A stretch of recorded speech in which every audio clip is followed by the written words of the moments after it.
Kaibigan, kamusta kayo? Welcome back sa aking munting channel kung saan samot-sari ang ating pag-uusapan. Sa pagkakataong ito ay hindi ko makita ang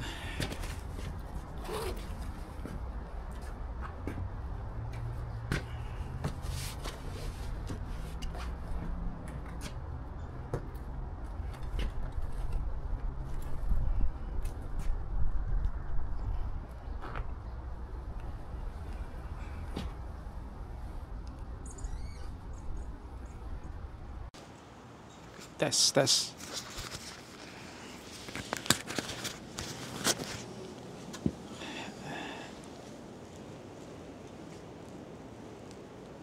Excuse me. There you go.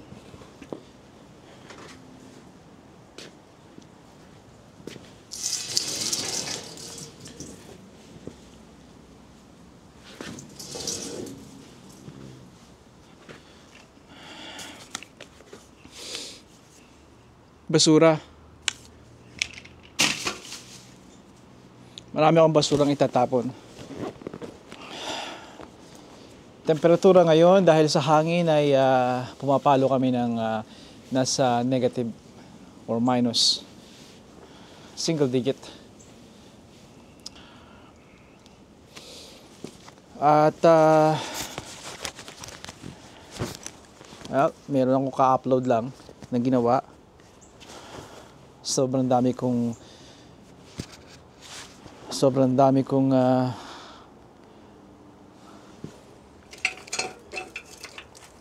bulsa. Minsan di mo alam kung saan nakalagay ang kung ano-ano. Kailangan ko i-fix yung nagta-time out. Hindi ko makita yung sarili ko dito sa maliit na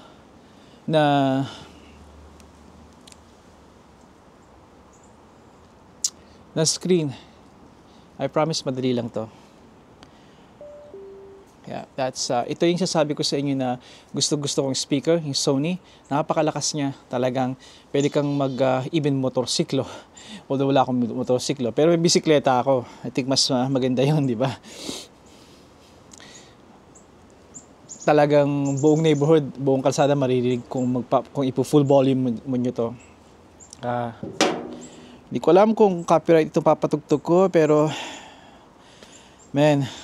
kakamisang Pilipinas kapag ito ang tumutugtog. Ito nga pala yung aking temperatura dito. Busy ako ngayong linggo na to.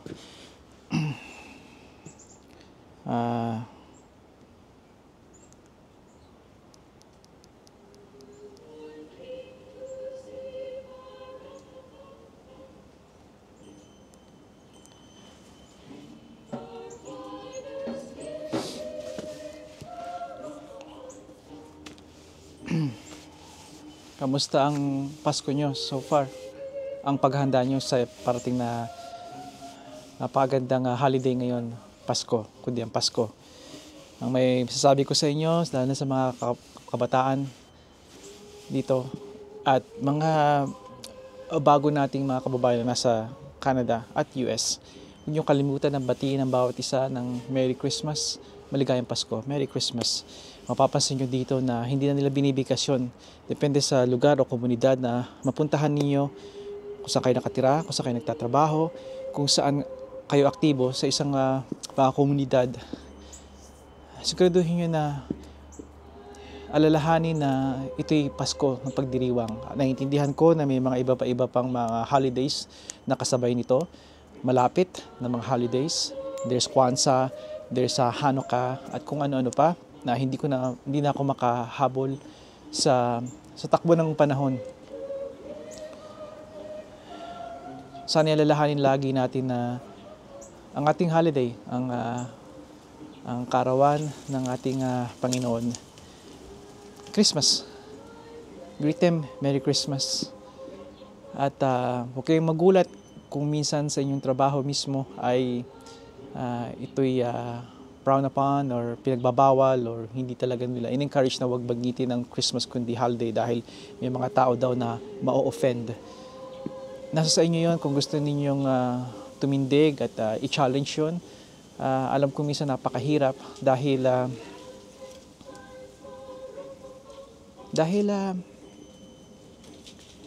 minsan isipin ninyo na baka manganib ang aking trabaho. Lalo pat maraming bills. Kasi may mga nangyayari noon kapag kinalaban ninyo ang sistema. Kaya sana mag-ingat din kayo. Marami akong mga nakausap na mga teacher dito na ganoon ang sitwasyon. Hindi sa pag-greet ng Merry Christmas o holiday versus holidays, kundi sa mga iba pang bagay tulad ng kasarian, lalo pat sa mga bata, mentalidad, even yung, hindi ko babanggitin dito dahil ayokong lumabas ito sa aking page ko, yung bakuna na tungkol sa pandemya, yung virus na nakasira ng napakaraming mga tao sa atin.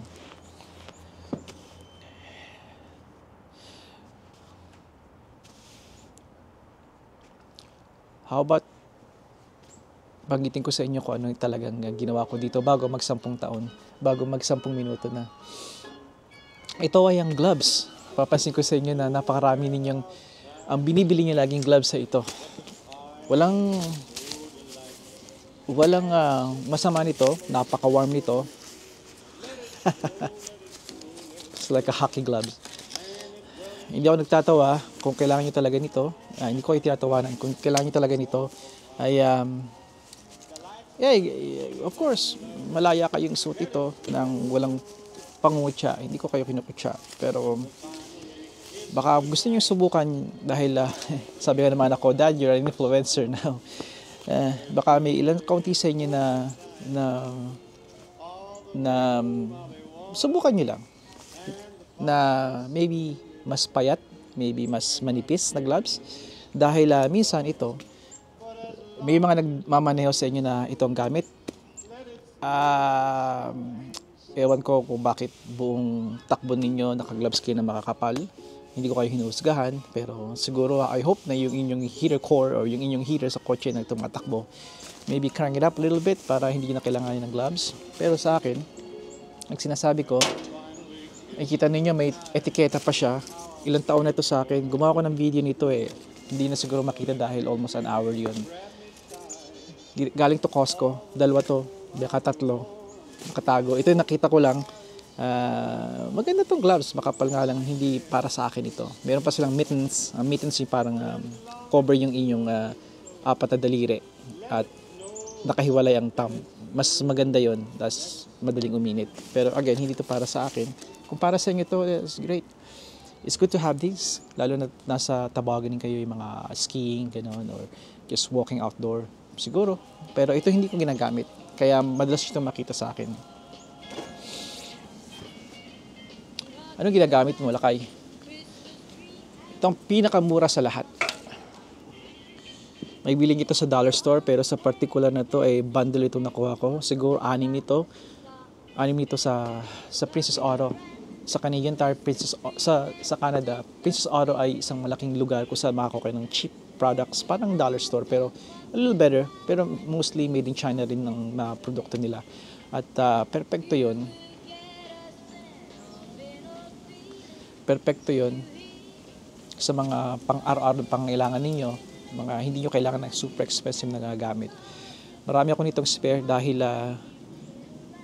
iba-iba tayo ng pag-tolerate yung kaya ng katawan natin sa lamig. Dahil October pa lang naka-t-shirt lang ako hanggang ngayon mag-work ako ngayon, kaya itong gamit ko. Pero I tend to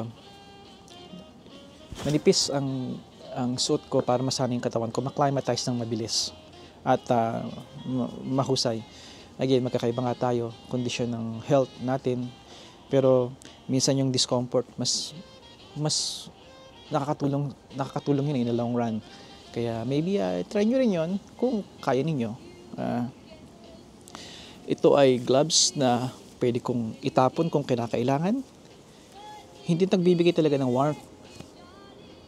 Ito'y pang barika, ito'y pang protekta kung hahawak ako sa mga bakal, lalo na yung bakal, tago sa buto yun eh. Kung 0 degrees or -1, -5, at humawak kayo ng bakal na nandun na sa labas, malamig yun, mararamdaman nyo yun sa buong katawan ninyo. A little,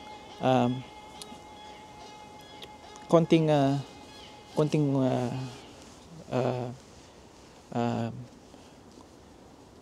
tela, ito ay magbibigay sa akin ng protection.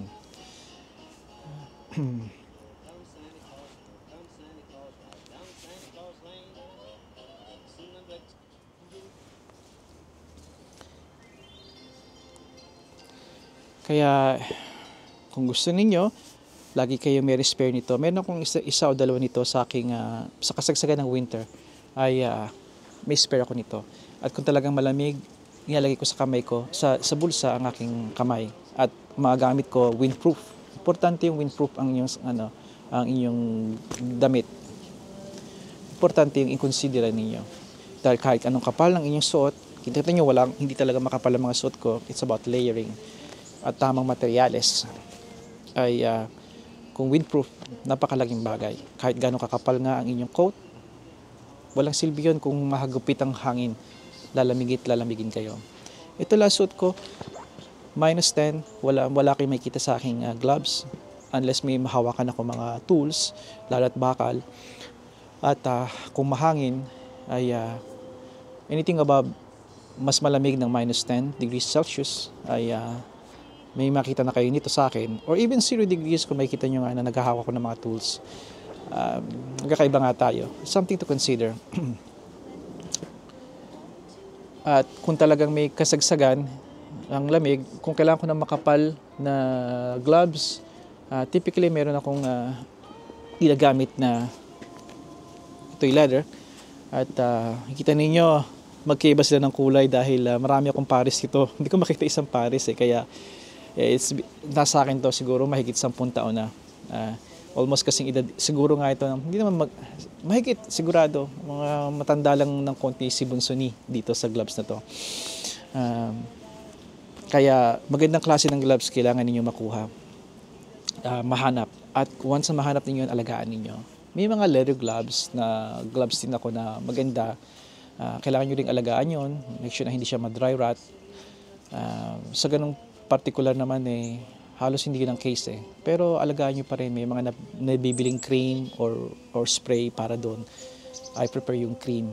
Ilalagay nyo sa leather para mas gumanda ang tekstura niya. At meron din ako na hindi ko dala ngayon, yung tinatawag na gloves na manipis siya, pero windproof. Ang ginagawa ko, meron akong merino wool na gloves, tapos hindi ito, example lang ito. Tapos meron ako na manipis din yun, nilalagay ko, pero windproof yun. Kaya yung dexterity ko, yung galaw ng kamay ko ay mahusay pa rin at mabilis at hindi balakid. Dahil less yung gloves ko, tamang materyales, merino wool, may windproof. Hindi ko mapakita sa inyo ngayon magaling. At isa pa, water resistant yun. I don't think it's waterproof, water resistant. So that's more than enough. Ito nga pala ay yung mga ganito, nag-iinit pa rin ang ating kamay. Kaya pag humawak kayo ng snow, madaling matunaw ang snow at ang resulta nun ay basa. Kaya pag yun ang case, tinatap, nilalagay ko na ito sa bulsa o nilalagay ko sa isang tabi, sa kotse, para hindi kalaban natin sa lamig ay yung tubig din. Lalo pat combination ng tubig, yung lamig, tubig at hangin. Sigurado nakaka-frostbite talaga, yun ang napakadali. Yun lang ang sabi ko, gusto ko lang ipakita sa inyo yung gloves. Akala ko nakuha ko lahat. Sana'y lagi kayong maayos ang mga kasuotan. Hindi nyo kailangan expensive na mga damit. Pag-usapan natin yung thrift store dahil may kwento ako sa inyo tungkol sa thrift store. Kwento ko tungkol kay Lolo Tony at thrift store na isa sa mga naalala ko sa kanya, kasama ng barkada niya, si Lolo Tony, Marami siyang barkada. Sa ibang video ko na ipapakita, ito yun. Gator nga pala ang option ko. Pero bihira nyo itong makita sa akin. Meron akong merino wool na nakuha ko sa Marks that was on sale. Maganda yon. Hindi ko brand yon, pero nakuha ko yun dahil magandang tekstura. At tama-tama sa akin, mas manipis, pero made of merino, 100% merino wool yun. Maybe 90 plus merino wool at the rest is spandex. Kailangan yun para stretchy siya.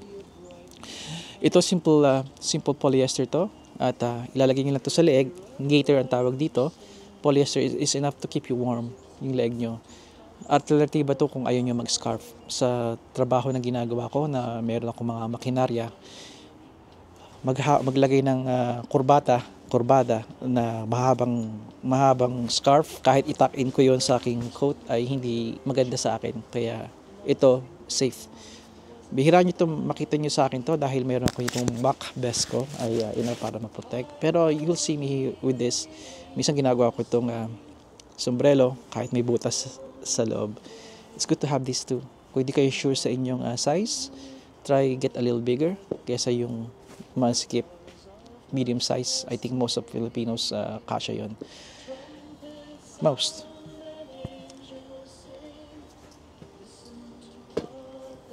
Namimiss yun na ito kakailanganin ko kasi magpapalit ako ng winter tires ngayon. Kakailanganin ko to. Don't ask kung paano. Ito isa sa mga gusto kong baso Pang-hard din talaga ito. Sa panahon ngayon, nga ihip ng hangin, -5, somewhere there. Maybe less. At close to everything's nagyayelo na. Pwede pa rin ito. Nakikita ninyo, kapag nakakuha ko ng sale, ginagamit ko. Ito ay para sa summer, para i-content ko rin ito na, hey, nakakuha ko nito. Hindi ko na alam kung magkano presyo nito.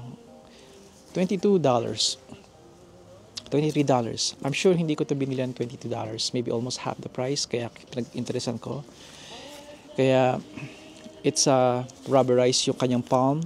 Maganda sa lupa. At dito ay more like canvas na cloth na spandex din. Siguro dahil maganda at hindi ka papawisin ng todo. Pero may velcro siya to strap sa wrist mo. Mukhang hindi ko na ito gagamitin. Makikita niyo ito sa next spring. Pinakita ko lang na may mga bagay na pag libre, kapapanood ka ng mga tao puro libre ang sinasabi. On sale siya, grab it. Tingin yung in the future makukuha ninyo. Just control yourself kasi maraming mga inisip natin na makukuha, kailanganin ko, pero in reality hindi talaga.